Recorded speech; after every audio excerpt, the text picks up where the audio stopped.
les amis, c'est Thibaut Vézirian, ravi de vous retrouver pour ce nouveau NBA First Talk, saison 1, épisode 13, toute la NBA, rien que la NBA, avec méga sûr, Erwan Abotret, l'homme aux 1001 nœuds papillons. Et 1001 2 en fait. 1002, ça veut rien dire ce que je dis.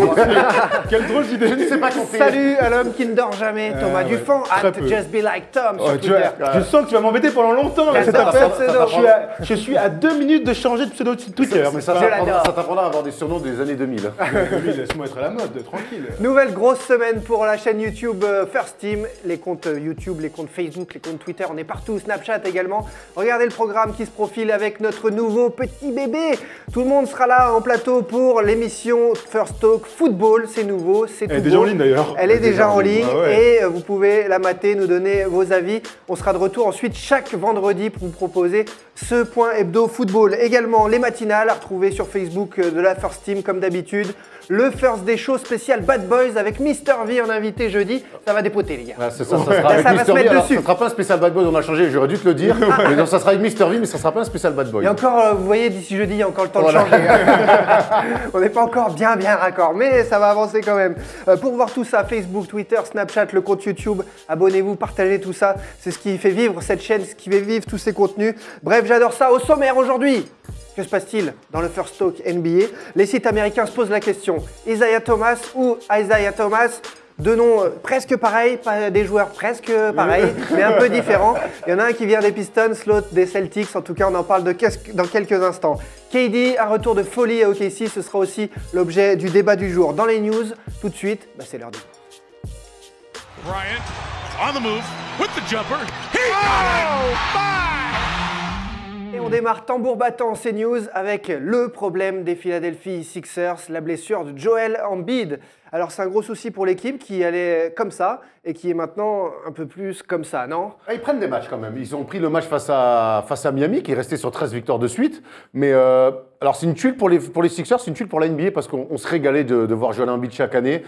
Chaque match, n'importe quoi, chaque année. On en parlera tout à l'heure de pourquoi ce plateau est aussi joli aujourd'hui, mais ce sera en fin d'émission. Allez hop, tu m'as gonflé. et donc, Tony Parker, hein. Ah, mais pardon, Tony. Non, mais c'est une tuile forcément. Je pense qu'ils vont pas prendre de risque. Il est touché au genou. On l'a vu danser, ceci dit, en tout cas, mais bon, peut-être pas de risque autour de Joel Embiid de côté Sixers, on le sait. Ouais, c'est surtout ça. Sa blessure n'est pas très grave, mais les conséquences peuvent être dramatiques à la longue. Donc, un peu de repos. Il est out jusqu'au All-Star Game qui arrive ce week-end. Mais ce qui était drôle, donc si tu en as parlé, c'est la petite danse au concert de Meek Mill. Meek Mill, monsieur va au concert de Meek Mill et le gars se met à danser et la franchise a commencé à dire mec, c'est pas la meilleure idée du monde d'arriver à un concert de Meek Mill et de commencer à danser. Danse, Voilà. Oh, qu'elle est belle cette petite bang. Il est pas sur la réserve. Hein. Oh là là, il est aussi souple que moi, dis donc. Oh là là. Voilà, le mec est blessé, va en truc, se met torse-poil et truc. Donc sa franchise a dit calmos mon gars, c'est pas la meilleure idée du monde, repose-toi. C'est quand même un mec un peu fragile, non? Oui, 2 ans sans jouer et il arrive comme ça, il défonce tout le monde. On l'attendait quand même au Rising Stars Challenge du vendredi soir. Bah finalement, c'est possible qu'il n'y soit pas du tout. En attendant, Philadelphie va modifier 2-3 trucs apparemment dans son effectif. Jalil Okafor est sur le départ complètement. Bah, ça se murmure depuis quasiment le début de saison avec le retour de Joel Embiid et son éclosion. Forcément, il y avait peu de place pour. Il y avait un pivot trop dans cette équipe. On l'avait longuement dit avec Thomas. Au moins un pivot trop. C'est un bon joueur. On a tendance à l'oublier. C'est un bon joueur qui peut dépanner pas mal d'équipes. Portland était sur le coup.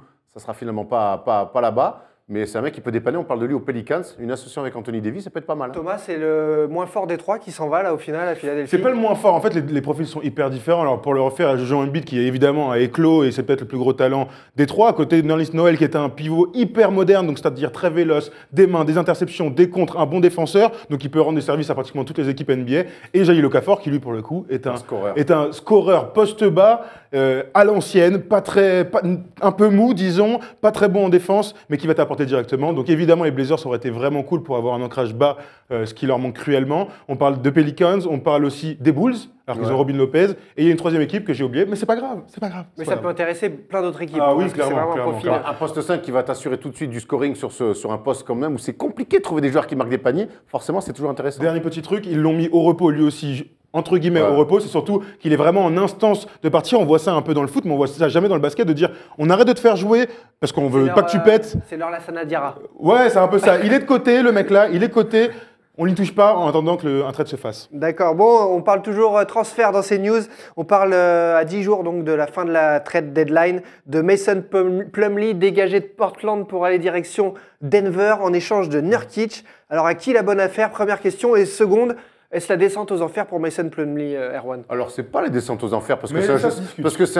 un joueur qui, avec ses qualités et ses limites, il jouera tout le temps, il trouvera tout le temps du taf. C'est un mec véloce, qui est un bon défenseur, qui court de cercle à cercle. Sur le box-to-box, il n'y a pas de problème. Bon passeur, même, on l'a découvert. Ouais, plutôt bon passeur. Ils font un vrai choix, les Trailblazers, c'est d'avoir enfin un ancrage bas, poste 5. On en parlait avec Okafor. Finalement, ça sera Nurkic qui remplira ce poste-là. On sait que c'est un basket derrière à fort risque. Alors, Lillard, McCollum, c'est très fort, mais c'est très dur sur 48 minutes de mettre que des gros paniers comme ça. C'est des baskets avec Crabbe et tout. C'était des baskets derrière. Là, il va enfin pouvoir, sur demi-terrain, s'assurer un petit peu un ancrage bas. Ça, il est assez fort. Il va falloir qu'il perde du poids, mais c'est un mec qui a des qualités. Il l'avait prouvé il y a au moins un an avec Denver.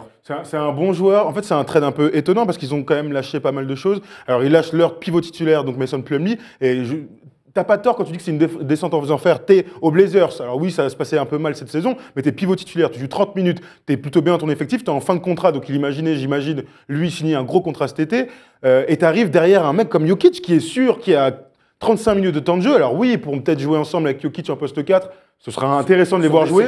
Sur des séquences, ils avaient besoin peut-être d'un pivot plus physique comme ça à Denver. Ça reste un trade. C'est pas le plus gros trade de l'été. Et puis surtout, ils récupèrent un nouveau choix de draft Portland du premier tour. Ça, c'est intéressant. J'aime beaucoup Mason Plumlee, mais honnêtement, est-ce qu'il a vraiment le niveau d'être un pivot titulaire NBA? Il est quand même arrivé. Quand il était à Portland, il est arrivé, il y avait personne sur le poste, vraiment, donc il a profité plus d'une absence. Pour moi, c'est pas vraiment un pivot titulaire d'une équipe, c'est un bon soldat qui sort du banc. Moi, je me souviens l'été dernier, il y a Stephen Brun qui nous avait dit, mais Plumlee, il est au moins aussi fort que Dédé Jordan. Voilà. Merci Stephen. Troisième news du jour, l'homme à tout faire des Warriors, Draymond Green, frôle le triple-double, mais réécrit quand même l'histoire. Il le fait, le triple-double. Le quadruple-double, j'ai dit triple, bien sûr, parce que quadruple, on n'est pas habitué à dire ça. Mais il réécrit l'histoire avec 12 rebonds, 10 passes, 10 interceptions, 5 contre. Mammouth! Incroyable. Et puis franchement, ça fait du bien de voir des stats comme ça, des perfs comme ça, dans ce basket où finalement, ce basket d'attaque en ce moment en NBA, où on ne jure que par des cartons offensifs ou des cartons à la passe. Eh ben là, ce mec-là, il est atypique pour ça. Qu'on l'aime ou qu'on l'aime pas, Draymond Green, ce qu'il fait sur un terrain de basket, c'est fantastique. Il est capable, par de la défense, par de la justesse, de faire des stats comme ça et d'apporter à son équipe. Il y a des joueurs qui sont capables de mettre 30 points et de ne pas peser sur un match, mais lui il est capable de mettre 4 points et d'être élu meilleur joueur du match. Bravo, mon gars! Bravo à Draymond Green, et on regrette tous qu'il ne soit qu'à 6 points du quadruple-double. Mon gars, il te reste 6 petits points. Vas-y, prends la balle, va croquer, va faire le chien. Quadruple-double, être dans l'histoire, c'est la mentalité de tout le monde. Tu vois, Draymond Green, pas Draymond Green, il fait des passes, 6 petits points, qu'il aille le faire. Il est dans l'histoire, c'est le premier joueur à faire un triple-double sans les points. Il est dans l'histoire. Donc tu aurais préféré ça à un quadruple-double, c'est ça que tu me dis? Non, je te dis juste qu'il est dans l'histoire. J'aurais préféré un quadruple-double. Et laisse-moi lui dire, Draymond, la prochaine fois, tu mets tes petits lay-up et on n'en parle plus. C'est pas parce que t'es habillé comme un contrôleur SNCF que je te dis, il est dans l'histoire. Bah, il faut bien que j'y aille après, il faut bien que je mange. Hein. Il est dans l'histoire, mais il n'y a pas sa poupluche au mec. Alors il n'est pas encore dans l'histoire, pas tout à fait. Bon. On a bien rigolé, mais moment quand même d'émotion, de tristesse en NBA. Fab Melo, 26 ans, éphémère joueur des Celtics, vient de décéder. Un mot sur cet intérieur brésilien de 2m13. C'est toujours très triste, si jeune comme ça. C'est un joueur qui avait eu du mal à s'installer en NBA, mais c'est un joueur qu'on avait suivi quand il était à la fac à Syracuse. Voilà, qui était retourné jouer au pays. Bon, c'est dramatique, hein, à 26 ans de mourir, qu'on soit joueur NBA ou qui que ce soit, ça reste terrible. C'est ça qu'on voulait marquer au-delà de sa carrière ou pas sa carrière, c'est que le mec a 26 ans, donc il est à mon âge, le mec est mort, c'est dramatique, c'est catastrophique, voilà, ça a un peu marqué tout le monde. Les mecs qui jouent en NBA et qui meurent avant 30 ans, de toute façon, tu te fais waouh, c'est horrible. On tenait à saluer Fab Melo. La question qui se pose en ce moment sur les sites américains, qui est le plus fort entre Isaiah Thomas des Pistons et Isaiah Thomas des Boston Celtics? C'est l'heure du focus. They do have a timeout. Decide not to use it. Curry, way downtown. Bang! Les sites américains adorent confronter les époques. Isaiah Thomas, duel de génération. Alors on écoute tout de suite un homme que vous avez rencontré à Londres. Michel Jonas. Oh, there, like as you said, there are a lot of good ones. Yeah. Westbrook, Harden, Lillard, Curry. There's Westbrook, Harden, Curry. Isaiah Thomas right now. Yeah. Not your family, huh? Not my family, but he's you know, he's named after me. You know, so when he plays good, I say we're related.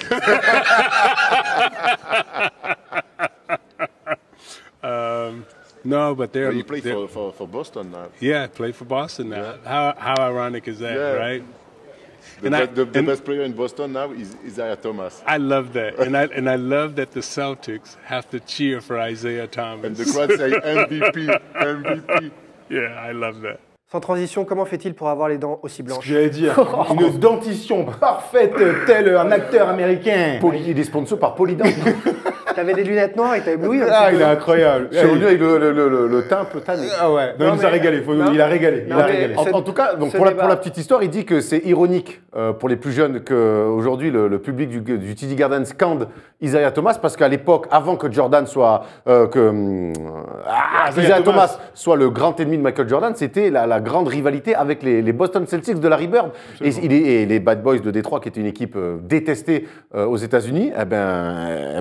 Ils détestaient forcément le public des Celtics, détestaient Isaiah Thomas et aujourd'hui, ils scandent Isaiah Thomas MVP. Alors on va voir ça point par point, mais d'abord, selon vous, messieurs, quel est le plus fort? S'il faut vraiment comparer, là, c'est compliqué. Ça va être difficile de comparer. On va d'abord donner un énorme point, un point énorme comme ça pour Isaiah Thomas, le vrai de Détroit, disons, parce qu'il a, évidemment, on compare un moment comme ça d'un joueur en devenir et en cours de carrière et une méga légende. Donc merci, super palmarès, 2 fois champion, 1 fois MVP, 12 fois All-Star en 13 saisons, c'est incroyable. Oui, 3 fois NBA c'est First Team. incomparable.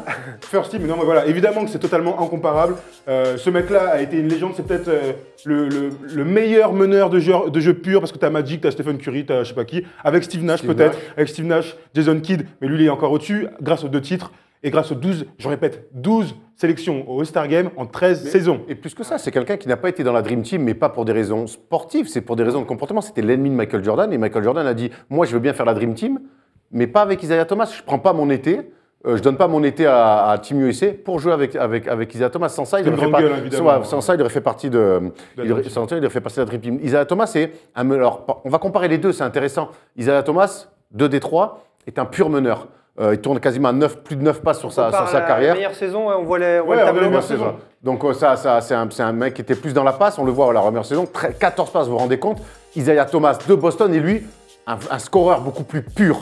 Même si à l'époque, mettre 21 points par match, à l'époque où les défenses étaient quand même plus rudes, et 14 passes, et le règlement était quand même plus laxiste sur les défenses, c'est quand même des performances monstrueuses. Absolument. On voit également les stats en carrière des deux joueurs. Normalement, on doit avoir le tableau comparatif pour continuer à voir le duel entre les générations, entre les deux Thomas.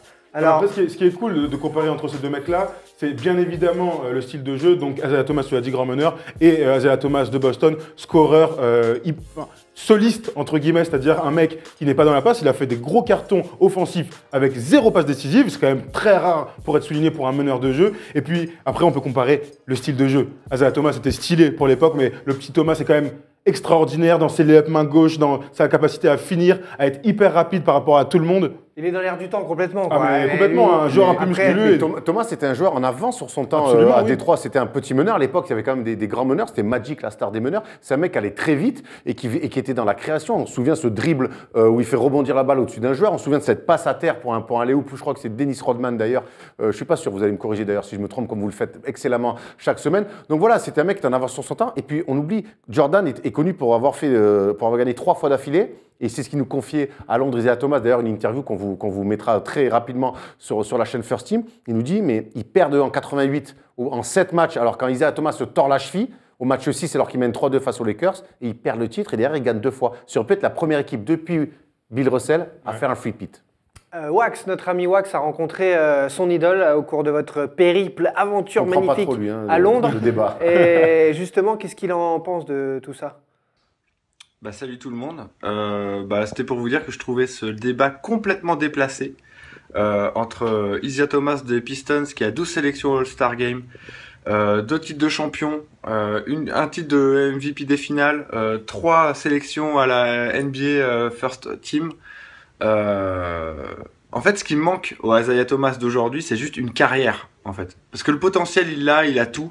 Mais je pense que ce débat-là, on pourra vraiment le refaire, mais genre en 2023, par exemple. Parce que là, c'est pas vraiment la même cour.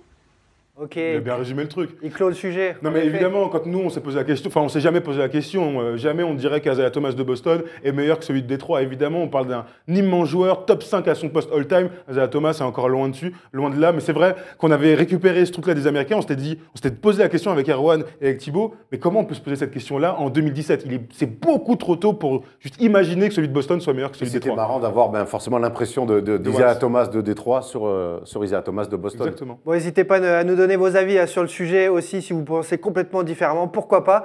Nous, on a un autre débat à vous proposer tout de suite, sans plus tarder. Kevin Durant, de retour à Oklahoma, accueille où le match rugueux. Ok, ici, en a-t-il trop fait? Wow, here we go. Uh-oh. He went right over to Bryant. Les Warriors ont martyrisé Oklahoma, le Thunder chez lui, à domicile. Pour autant, ils ont reçu un accueil terrible, les joueurs de Golden State, entre pétage de plomb, tension sur le terrain. La sécurité en plus, 130-114, ok, mais ça a été un match électrique. Ça a été un match électrique qui a commencé, on l'a fait, c'est le match qu'on attend quasiment, que tout le monde avait mis une croix sur son calendrier depuis le début de l'année, depuis même pire que ça. Depuis le 4 juillet. Depuis que Kevin Durant le a 4 signé juillet. aux Warriors, le premier truc qu'on a regardé quand le calendrier est tombé, c'est quand est-ce que Kevin Durant va revenir au OKC. Donc c'est un match. Il est passé vite cette année, donc, hein, quand même. donc il y avait une attente énorme autour de ce match, et puis après il y a eu les petites dernières news avant match. Il y a eu l'info, je ne sais pas si elle est vraie, de Kevin Durant qui avait engagé un peu plus de garde du corps autour de lui pour son arrivée au OKC. Ça me semble un petit peu zélé comme manière de faire. Mais pourquoi pas? Et puis tu as tout l'accueil du public de la Chesapeake Arena qui a été voilà, ils ont fait ce qu'ils avaient à faire. Ce qui est drôle, c'est qu'on sait qu'Oklahoma, c'est une ville qui vit pour le basket, notamment avec la fac et tout ça, ils ont une bonne fac, et le public est toujours derrière le Thunder. Et c'est vrai que Kevin Durant, on ne l'apprend pas aujourd'hui, c'était le visage de la franchise, de l'État, c'était un peu le, entre guillemets, parce qu'il n'est pas natif de là-bas, le LeBron de cette époque-là. Et quand je vois, voilà, super derrière nous, cette petite photo, c'est exactement ça. Il a été traité de traite, de machin, de cupcake, c'est ce qui est beaucoup ressorti. Pourquoi le cupcake? C'est une bonne question. Vous savez pas? Je sais pas. Moi, je le sais. Vas-y. Je sais, c'est pour ça que je te le laisse. Ah, vous le savez? Oh, Vous allez le dire mieux que moi. Ah non, je pense non. pas, vas-y, dis-le. Parce qu'il est beaucoup trop tendre. Voilà, parce qu'il y avait l'histoire d'être soft. Il y avait une histoire d'être soft, mais surtout, ce qui est terrible, c'est il est parti d'OKC, certes, mais il n'a pas signé à Boston comme on pouvait l'attendre. Il a signé chez l'équipe qui avait sorti OKC l'année dernière, 4 victoires à 3. Et c'est ça qui a surtout laissé un goût amer dans la bouche de Westbrook et des fans du Thunder. Maintenant, ça fait quand même presque 6 mois, plus de 6 mois, et j'ai l'impression qu'ils ne sont toujours pas remis, nos amis. Et c'est là que je trouve ça un petit peu grave. C'est un peu trop violent, ça a été un peu choquant. Non, il n'y a rien eu de violent. Il n'y a rien de violent. Il n'y a pas eu de briquet dans la tête, on était loin d'Istanbul. Panathinaikos, Olympiakos. Il n'y a rien eu de violent. Maintenant, moi, je trouve que quand on va revenir sur le déroulé du match, je crois qu'ils se sont trompés de combat, nos amis Westbrook et même le Thunder dans le... Tu m'attendais à ce que ce soit plus bruyant. Regardez, Durant, il chambre même. Ouais, oui. Non, mais ça c'est de bonne guerre. Mais moi, je te dis, ils se sont trompés de combat. Que le public soit véhément, que le public fasse bouh, là, très bien. Mais après, eux, ils ont appréhendé leur match comme ils devaient l'appréhender par rapport à Durant. Le problème, c'est que j'ai l'impression que le Thunder et Westbrook ont appréhendé le match de la même manière. Et c'est là qu'il y a eu un gros problème. J'ai plusieurs commentaires qui sont tombés sur le Facebook de la First Team à vous soumettre, notamment celui d'Alexandre, qui estime que KD a fermé la bouche de Westbrook et du public. Il nous dit, voilà, tu vas perdre. Il a tout dit. Quand KD a dit à Westbrook, tu vas perdre, il a tout résumé, il a tout dit. De toute manière, ce qui était remarquable dans la performance des Warriors, c'est qu'ils sont restés très sereins. Et KD en premier. KD, quand il arrive dans le stade, il est hué. Ce qui est normal. Il touche les premiers ballons, il est hué. Ce qui est normal. Il savait à quoi s'attendre. Maintenant, ce que j'ai aimé chez Kevin Durant, c'est qu'il a été super calme. Et qu'est-ce qu'il a fait pendant tout le match? Bam, dans la tête. Il finit quand même, notre ami, à 34 points, 9 rebonds. Et ça a été le meilleur sur le terrain. Gros pourcentage. Hein. 12 sur 21 12 sur 21, 12 sur 21. 12 sur 21. Ils le connaissent par cœur. Et au-delà de ce simple match, il y a eu des premières confrontations en début d'année où il y a eu deux roustas des Warriors sur le Thunder. Et déjà, KD avait été incroyable. KD, c'est un truc qu'on découvre. On sait que c'est un très fort joueur, mais on l'a vu de temps en temps dans les grands moments, même si on ne parle pas de playoff, évidemment, dans les grands moments, un peu baisser la tête et tout ça. Là, j'ai l'impression... Un peu soft, un peu cupcake. Ouais, exactement. Et là, je l'ai trouvé très digne, très truc. Il a charrié personne. Il a laissé venir quand Russell Westbrook vient le voir. Lui, il ne dit rien. Il parle un peu ce qui est normal, mais tu vois, il dit rien de spécial. Il n'y a pas de mauvais geste. Il fait son truc, il gagne le match, il rentre chez lui et il dit de toute façon, je pensais que vous serez plus brillant. On a un autre commentaire sur le compte Facebook de la First Team. Les joueurs en ont trop fait. C'est Emmanuel qui vous dit ça. Durant a été exemplaire. Là, j'ai résumé parce que c'est très long. Mais voilà, en gros, c'est ce qu'il dit. Les joueurs d'OKC sont focalisés sur faire chier le monde. Et à l'arrivée, ils ont perdu. Mais alors, moi, voilà, on va revenir un petit peu aussi sur le match et le jeu pur. OKC, avec toute l'atmosphère, aurait pu stratégiquement essayer de le gêner différemment. Le problème, c'est qu'ils sont entrés dans un duel idiot contre Durant. Je pense notamment à Westbrook et André Robertson. Westbrook, très bien, il met 47 points, il perd quand même 11 ballons. Et puis, ils sont rentrés. Alors, il y a eu les premières minutes du match, ce qui est normal et tout, sur du basket un peu rapide, sur de l'intensité, ils ont un peu contrarié les Warriors, mais à peine. Et puis derrière, ils sont rentrés dans un basket d'arrière. C'est-à-dire que, la Westbrook, pick and roll, nana, mais à ce jeu-là, mais tu les bats pas, les Warriors. Par contre, en face, une fois de plus, ils ont un grand tonton, Steven Adams, qui aurait pu leur causer des problèmes parce qu'il n'y avait pas Zaza Pachulia. Donc, dans la dureté, c'est plus compliqué pour Javal Magui, même si on sait qu'il compense avec de la verticalité. Et là-dessus, ils n'ont pas appuyé. Surtout que Magui était très fort au début de match en plus. Ils n'ont pas appuyé là-dessus parce que quand même Adams finit à 13 points, 6 sur 9 au tir. Ils auraient pu essayer tactiquement de ralentir un peu plus le jeu, de mettre la balle un peu plus intérieure, d'aller les provoquer et de laisser un petit peu le public derrière faire son travail. Le problème, c'est qu'ils ont voulu participer à ce même délire du public et finalement, à la fin du milieu de deuxième quart-temps et à la mi-temps, le match, il est plié. Je suis tout à fait Le match, il est plié. Comment, Thomas, on peut se planter à ce point-là tactiquement sur un match clé comme en ça fait, de le la truc, saison? c'est que Erwan, il vient de tout dire, c'est qu'ils sont tombés dans le basket derrière où ils ne sont pas les meilleurs. Et plus que ça, je vous rappelle que Russell Westbrook, sur la première mi-temps, il a 7-8 pertes de balles. Russell Westbrook, qui est censé être la star. Le premier écart et qui sera l'écart C'est à cause de définitif, Westbrook. c'est Westbrook Qui surjoue, qui surjoue. Et on parle de quoi perte de balles. Attends, on parle de perte de balles, pas des pertes de balles dans le jeu, tu vois, des trucs comme ça. On parle de dribble, boum, le pied en touche, des trucs comme ça, des pertes de balles directes, de la contre-attaque, des dunks, des machins. Et là, Russell Westbrook perd complètement le fil de son match. Il n'est plus meneur de jeu, il n'est plus celui qui contrôle le tempo. Ça veut dire que Westbrook fait exactement ce qu'il a envie, il n'y a pas de coach, il n'y a pas d'assistant, il n'y a personne qui... Mais là, on parle d'un mec, c'est une bonne question, tu pointes sur un truc très important dans cette équipe. Le problème, c'est que Russell Westbrook est tellement important, il a tellement d'impact dans la franchise et dans son équipe, que même si le coach lui dit un truc, lui, il s'en fout, il fait son truc. Tu vois, c'est ça le problème. Et sur la première mi-temps, c'est ce qu'on a ressenti. Moi, je trouve que ça manque un peu d'intelligence. Aujourd'hui, bien sûr que quand tu coaches Russell Westbrook au Thunder, tu vas pas lui parler comme tu parles à André Robertson ou comme tu parles même à Victor Oladipo. Mais au bout d'un moment, il peut pas trouver le juste milieu. Il a voulu rentrer dans un défi personnel, Russell Westbrook, parce qu'il ne fonctionne qu'à ça. Et il s'est planté. Ils l'ont attendu, ils l'ont laissé marquer ses paniers. Donc il a été à droit. Il met 47 points, super. Mais ils ont dit, vas-y, marque tes paniers. Par contre, on va couper les autres. Oladipo met 20 points quand Russell Westbrook, la plupart du temps, est assis sur le banc. Mais derrière, ils ont tellement contrôlé. Ils n'ont jamais été en danger. Et je pense qu'avec l'ambiance autour du match, s'ils avaient été un petit peu plus stratégiquement malins, appuyés là où ça fait mal, c'est-à-dire le poste 5, parce qu'on sait qu'aujourd'hui, c'est sur le poste 5 qu'on peut ennuyer les Warriors. Eh ben non, ils leur ont rendu les ballons et derrière les autres, ils ont déroulé. Durant, il leur a mis dans la figure. Thompson, il leur a mis plein la poire aussi. Curry, et puis ils ont graillé. Voilà, c'est tout. Tu parlais de l'ambiance, justement. Il y a un autre commentaire sur le compte Facebook de la First Team de Blopa Gago. Je ne sais pas d'où tu es, mais tu pourras nous dire d'où tu nous envoies tes messages la prochaine fois. Il nous dit c'est normal. LeBron James, lors de son retour à Cleveland avec Miami, a eu le droit au même accueil. Ça fait partie du show. C'est pour ça qu'on aime la NBA. C'était électrique, c'était... Il a raison. Alors, et d'ailleurs, c'est très bien de parler de ça parce que c'est le retour de LeBron en 2010 à Cleveland avec le Heat. C'était la dernière fois qu'on a ressenti ce genre de choses. Il y a la star qui revient dans son antre et tout le monde le déteste. Et je me souviens qu'en 2010, Cleveland...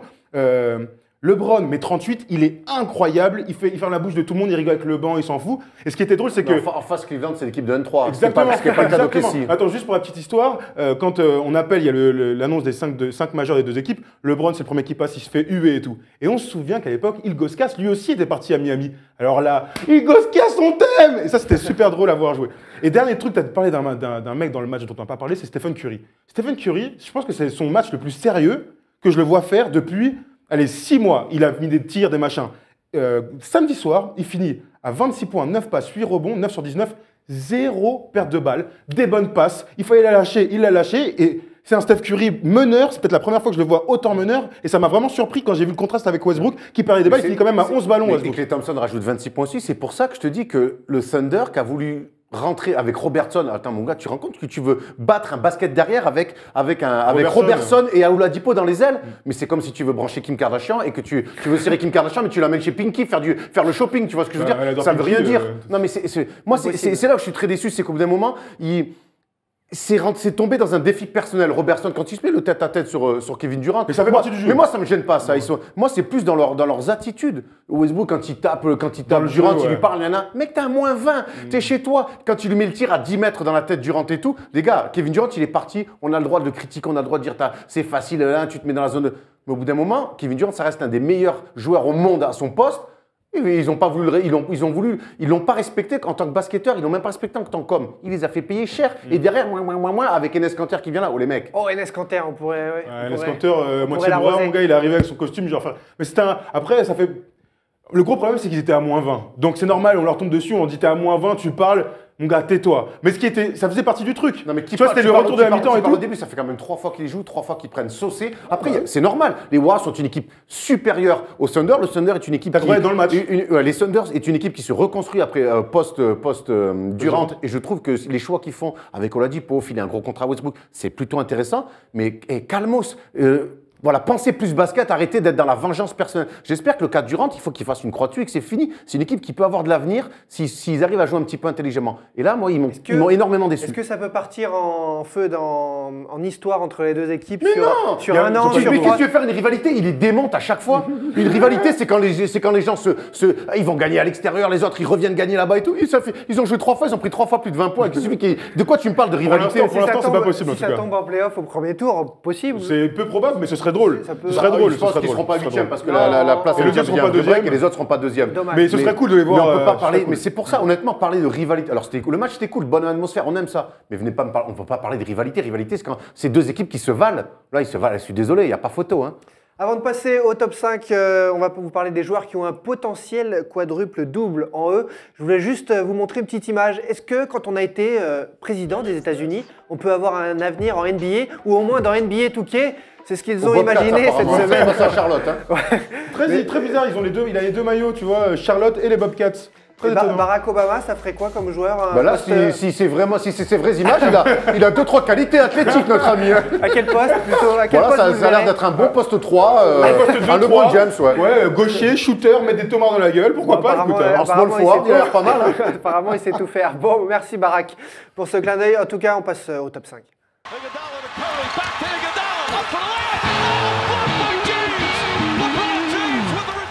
5, 4, 3, 2, 1, on passe au top 5 des quadrupleurs. Je les appelle les quadrupleurs, ces joueurs qui ont ce potentiel pour réaliser un quadruple double, comme l'a fait Draymond Green récemment. Failli le faire. Failli le faire. Bien sûr, c'est ce que je viens de dire. Je ne sais même pas pourquoi il reprend. Numéro 5, Damarcus Cousins, le pivot des Kings. Alors, potentiel, pas potentiel?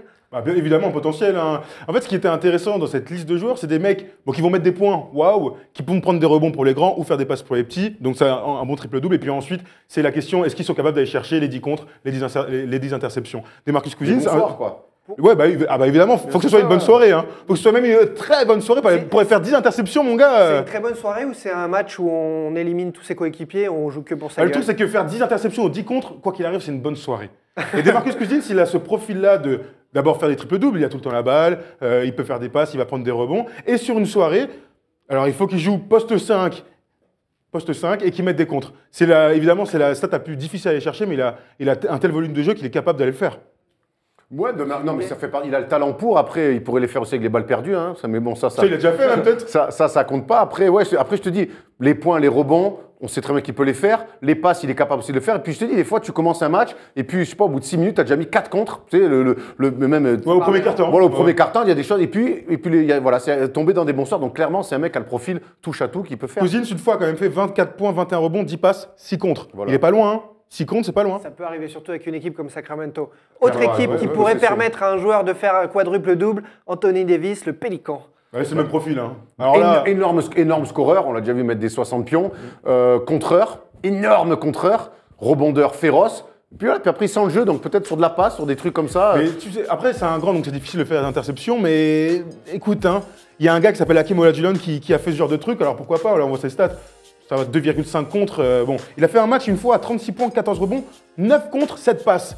Encore une fois, t'es pas loin de faire un truc. 9 contre, les gars. Tu vois, 9 contre, c'est extraordinaire. Donc ouais, Anthony Davis, il pourrait. Ça peut arriver. Vous le sentez là, le truc. C'est très, très, très rare. Ce sera peut-être dans longtemps, mais... C'est pas genre, il va le faire. En tout cas, il a clairement les qualités, le potentiel pour le faire. Parce qu'on voit quand même cette saison qu'il y a des stats qui explosent. Il y a des joueurs qui sont de plus en plus complets. Et puis, il y a beaucoup plus de possession. Exactement. C'est ce que Paul George nous expliquait dans l'interview. Si vous ne l'avez pas vu, d'ailleurs, allez la voir sur la chaîne YouTube. Excellente interview avec un anglais parfait d'un certain journaliste, je ne sais pas qui c'est. Et on c'est ce qu'il nous explique. Aurait-il des cheveux, ce journaliste? Il y a beaucoup. Non, il n'a pas de cheveux. Le colonel Moutarde avec le chandelier. Et donc, il y a beaucoup plus de possession. Donc forcément, qui dit plus de possession, dit plus d'opportunités de faire ce genre de performance incroyable. Un autre goinfre qui pourrait aussi arriver au quadruple double assez vite, lui, pourquoi pas, sachant qu'il a les clés de la maison, Russell Westbrook du côté d'OKC. Russell Westbrook, les triples-doubles, on ne vous la refait pas. Sur les interceptions, ce qui est drôle, c'est qu'il joue l'interception tout le temps comme un malade. Alors pourquoi pas ce genre de joueur capable sur un carton, comme tu l'as dit tout à l'heure, d'être à 4 interceptions, puis à 6 à la mi-temps et de se dire, vas-y, je vais le faire. Le problème de Russell Westbrook, c'est qu'il est capable d'aller le chercher et de faire n'importe quoi en fin de match, ne jouer que ça, finir pour 6 fautes et bye bye. Tu sais, tu finis à 30-10-10 et 5 interceptions à cause de tes fautes bêtes. Mais bon, on peut y croire, lui, pour le coup, sur l'interception. C'est peut-être même lui, le candidat, idoine est naturel pour ça. Que pour si un jour il y a un quadruple-double prochain, si on doit mettre une pièce, forcément on la met sur lui.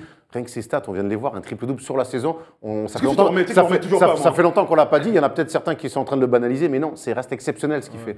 Peut-on mettre une pièce sur un autre joueur, le mammouth des Warriors de Golden State, Draymond Green? C'est pour lui qu'on fait ça. C'est pour lui qu'on fait cette séquence. Et lui, c'est incroyable parce que lui, c'est sur les points qu'il va falloir faire un effort. Donc finalement, c'est peut-être le truc le plus facile à faire au basket. Donc on est persuadé lui aussi qu'un jour, ça va tomber. Et enfin, vous avez mis dans ce top 5 numéro 1 le grec de Milwaukee, Giannis Antetokounmpo. Est-ce que c'est pas lui qui un jour pourrait aller chercher ce foutu quintuple double? Puisque Giannis, eh ben pourquoi pas? Il sait tout faire. 20 points, 10 rebonds, 10 passes, 10 contres. Je rappelle qu'il est dans le top 10 des meilleurs contreurs de la NBA pour un poste 3 qui monte la balle, c'est quand même incroyable. Et qui continue de progresser, qui est très jeune. Et sur les interceptions, il est capable. Alors imaginez un 20, 10, 10, 10, 10 pour Giannis un jour. C'est sûr qu'il remplit des cases, donc pareil, c'est des mecs aujourd'hui, c'est des surhommes. Athlétiquement, c'est des modèles de joueurs qu'on a quasiment jamais vus. Alors si tu l'ajoutes un peu de basket de nez. Mais il en a un peu du nez. Il en a même beaucoup. C'est un bon passeur, donc forcément pareil. Tu sais, la NBA, il y a tellement de matchs, tu arrives avec une équipe qui est en back-to-back, toi tu es dans un bon soir. Petit quiz pour terminer, messieurs. Quadruple-double. Combien y a-t-il eu de quadruple-double dans l'histoire de la NBA? Alors je sais qu'il y a David Robinson, c'est sûr. On a un. Bon, il y en a eu 4. Je vais vous les faire rapidement. J'allais dire 4. Alors, Nate Thurmond, 1974. Alvin Robertson, 1986. Hakim, 1990. Et David Robinson en 1994. Donc ça fait quand même plus de 20 ans qu'il n'y a pas eu de quadruple-double. Et d'ailleurs, c'est très serré. Vous avez remarqué, en termes de laps de temps, c'est un peu à l'ancienne. Et c'était surtout sur les contres, évidemment, des pivots et des trucs comme ça. Bon, avant de passer au All-Star, pas All-Star, je voulais vous montrer justement comment empêcher un quadruple-double. Désarçonner un mec qui est au lancer franc et qui va réussir son quadruple-double. Eh ben, on a la solution du côté de UCLA avec la mascotte de UCLA, voilà, qui nous fait une Air One. Elle monte son boule. Ah bon.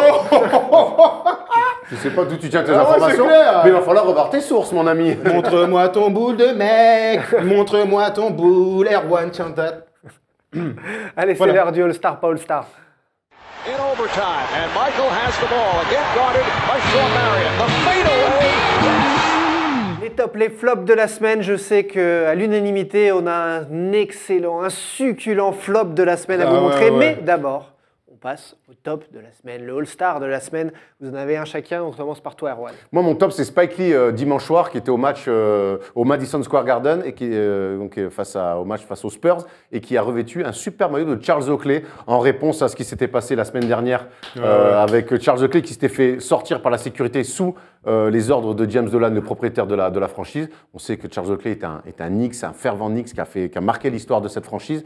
Et voilà, donc, et pour marquer son soutien, Spike Lee a mis le maillot de Charles Oakley. Je trouvais le geste magnifique. J'ai quand même l'impression que c'est des gros fuck au président. Bien sûr que c'est ça. Et on lui a pas dit grand-chose à Spike Lee, parce qu'à mon avis, tu peux sortir Charles Oakley, ça passe à peu près. Tu sors Spike Lee, je pense qu'il y a le feu au Garden. Surtout qu'il a mis le feu. Il était tout le temps debout dès que Melo mettait des jeux. Il était là, on voyait que lui sur le côté avec son maillot donc de Charles Oakley. Image assez choquante quand même. Oakley viré par la sécurité, c'était vraiment. Oui, c'était dans tous les sens du terme. C'était un peu pour l'image, pour la violence même. Bref, catastrophique. Ton top, Thomas. Mon top, c'est la fin de série de Miami. Alors, on pourrait dire que c'était un flop, mais il fallait quand même saluer cette équipe du Miami Heat qu'on voyait complètement ras des pâquerettes et qui finalement se replace pour les playoffs. Je suis très curieux de voir comment ils vont réagir à cette fin de série parce qu'on sait que quand tout va bien... 13 victoires, c'est ça? 13 victoires, donc fini par Philadelphie. Nous, on avait parié sur les 15 victoires parce qu'ils avaient quelques petits matchs comme ça. Mais j'ai envie de voir comment ils vont réagir. Est-ce qu'ils vont continuer sur leur lancée avec Eric Spoelstra, Maestro, James Johnson qui taffe, Dragic extraordinaire, ou est-ce qu'ils vont retomber? Whiteside très bon. Et John Waiters encore le blessé. Et surtout, c'est qu'eux sont dans une super dynamique. Charlotte, dramatique, 9e, et Détroit, c'est pas incroyable. Et les Bucks, ils viennent de perdre Jabari Parker, se cherchent encore. Ils ont un vrai coup à jouer Miami, et bravo à eux de s'être relancés comme ça. Ce serait la plus grosse surprise, clairement, avec Denver s'ils vont dans les 8 quand même à l'ouest. C'est vrai qu'il fallait parier sur eux il y a un mois et demi, c'était pas moi, gagné. Là, ils sont à 1 victoire et demie de la 8e place, donc en effet, c'est possible. Je vous l'ai dit tout de suite, il y a un instant, le flop de la semaine, le flop de ces derniers jours, c'est le top du flop. Ça s'appelle le top du flop. Erwan, Thomas, vous avez quelque chose à dire? On a quelque chose à voir surtout. Voilà, donc on a monté une entreprise avec ce garçon-là qui commande des matchs pour essayer de faire sur la proie. Et donc hier soir, dimanche soir, il était à Gravelines. Il avait l'air heureux de remercier pour le carnaval. Et donc forcément, qui dit carnaval, dit déguisement. Donc ça lui va à merveille. Bravo Steph, c'est magnifique. C'est pas un montage, Ah non, c'est pas un montage. Il a l'air heureux, regarde sa tête. On t'embrasse Steph, vraiment on On t'embrasse. l'embrasse bien sûr très fort, Steph National. Oh, cette tête. Magnifique. Allez, on rappelle le programme de la First Team cette semaine avec, comme on vous l'a dit, le nouveau bébé de l'équipe PSG Barcelone. C'est une émission foot, le First Talk Football, qui est là depuis cet après-midi. On retrouve également l'équipe jeudi dans un First Day Show absolument festif avec Mister V en invité. Ça devrait être très très sympa. Les matinales tous les matins sur le compte Facebook de la First Team. Et donc soyez là avec nous ce vendredi prochain, le premier hebdo du First Talk Foot aussi. À partir de vendredi, ce sera une émission par semaine consacrée au foot sur les comptes de la First Team. Par rapport au foot, on a un petit truc à dire à tous ceux qui aiment le basket. Parce qu'on a reçu plein de trucs. On est inquiet. Est-ce que le basket aura toujours sa place? Notre premier amour, je vous rassure, à Erwan et moi, et aussi à Thibaut d'ailleurs, c'est le basket. On aime la NBA, il y aura toujours le lundi et le jeudi. Sur une chaîne de télé, il y a plein de programmes, plein de sports différents. Vous n'êtes pas obligé de regarder. Si vous aimez le foot, eh ben, tant mieux. Si vous n'aimez pas, vous aurez toujours le basket. Bon, plus jamais le basket. Oui, on est des basketteurs, on aime ça. Of course, my man. Même si je mets des bonnes têtes premier poteau de temps en temps. Ça nous arrive de faire quelques fives. Défiez-nous aux fives, on viendra jouer contre vous. On se déplace dans toute la France et le monde entier. Que serait une fin d'émission de First Kangoo. Le Kangoo de la First Team. Ah ouais, lourd. Ils sont là. Que serait une fin de First Talk sans les habituels et les traditionnels, les succulents remerciements de l'ami Erwan. Allez Polo, envoie la smoule, ça fait du bien. Joe Klein, qui était un brave pivot et tout, et qui était le fils de Calvin. Oh là là. Ils n'ont pas eu la même carrière. Je pensais que c'était le fils de l'Instit. Non, Gérard Klein. Bah oui. Non. C'était le fils de Calvin. Ok, Le d'accord. boxeur. Allez, Allez. tu l'as pas celle-là. Et là, c'est un mec qui a fait des featuring avec Booba. C'est Nesby. Comment ça s'appelle? Throne Nesby? Ouais, Tron Nesby. Ouais. Oh, bah, ok, qui a joué avec Jordan à l'époque des Wizards. Et après, il a préféré faire des featuring avec Booba. Brave gaillard. Donc Baby, allez voir Baby. Magnifique clip de Nesby. Merci de nous avoir suivis sur ce First Talk de la First Team. On était ravis de vous avoir avec nous. N'hésitez pas avec vos commentaires, vos questions, pourquoi pas en vidéo également. On est là sur Snapchat, on est là sur Twitter, les comptes perso, les comptes de la First Team pour répondre à tout ça. Pourquoi on avait un aussi beau plateau aujourd'hui? Thomas a la réponse. On est vernis. Parce qu'on est vernis, on a beaucoup de chance, mais nous ne sommes pas les seuls puisque bientôt vous pourrez gagner des poupluches. Ça c'est pour la semaine prochaine, mais cette semaine, plaisir, pour le All-Star Game, ce week-end, si devant le match du dimanche soir, vous avez envie de manger des produits américains, des Dr Pepper, des trucs, des chips, des Cheetos, des machins, on va mettre en place un concours sur Facebook, un deuxième sur Twitter, et vous pourrez gagner un super panier garni avec plein de trucs à bouffer et grossir comme moi et comme Erwan. Ce sera bien gros. On peut dire qui c'est qui offre quand même ça. Oui, attends, j'ai pas fini. Donc c'est American Life Market qui gentiment nous a envoyé ça et donc on est très content de diffuser tout ça. Vous pouvez retrouver sur Facebook et sur Twitter des petites images, des petites photos, follow plus RT, vous connaissez les trucs et vous pourrez gagner. Et nous on est très content de vous offrir tout ça. Excellent. Faut enlever le papier quand même. Bon, voilà pour les bonnes nouvelles. Merci en régie d'avoir assuré. Merci Paul Harrer à l'édition. À très vite sur les comptes de la First Team les gars. Ciao, ciao. Ciao.